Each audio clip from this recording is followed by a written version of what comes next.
Hello guys, এই তো ভ্যাবড়া গ্রামে আমরা মণ্ডপ দেখতে যাচ্ছি। এত রোদ, কি বলবো, গাড় ফাটা রোদ। এদিকে রনিদা তো একবারে শেষ, কি বলবো। দেখেন জীবন শেষ হয়ে গেছে এই গ্রামে। মানে গাড়ি আসার মতো কোনো পরিবেশই নাই, রাস্তায় নাই।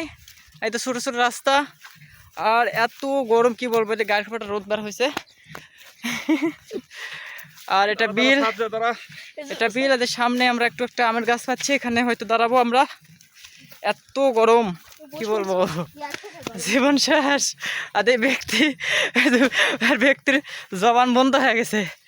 এই তো আমরা একটা সিয়া পালাম, আমের গাছ, গোটা একটা বিল।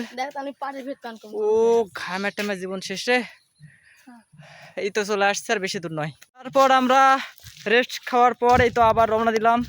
এই দুটো বাচ্চার তো কিছু হচ্ছে না, হাঁটিচ্ছে এই রোদের মধ্যে। মণ্ডপের কাছাকাছি চলে আসছি, ভ্যাবড়া। তো বাবা, তোমাকে কেমন লাগছে এখন?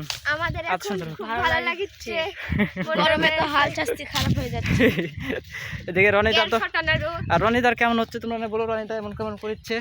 রনি খালি তো অস্থির হয়ে গেছে গরমে, মাখামাখি হয়ে গেছে। কি অবস্থা, এত গরম আজকে রোদ। আর কোনোদিন ভ্যাবড়ার মণ্ডপে আসবো না। ইরে বাবারে, কোনো ভ্যান গাড়ি যাওয়া যাচ্ছে না। ওইদিকে মাটির রাস্তা, এদিকে তো একটা হাঁটার রাস্তাই নয় মতন করে। এই চলে আসেছি, আর অল্পই। তো গাইস, এই পর্যন্তই ভিউয়ার্স। আমরা হাঁপায় গেছি, আর ভিডিও করতে পারবো না এখন। যামো এক সোজা ধর্ম ঘাটা। দেখে হাই বলে দাও। তারপর এসেই তো পাড়ার মধ্যে আর একটা জায়গা, মানে আমরা গোটা বিল ভেদ করে চলে আসলাম। আসার পর এই তো যে গরম, প্রচণ্ড গরম।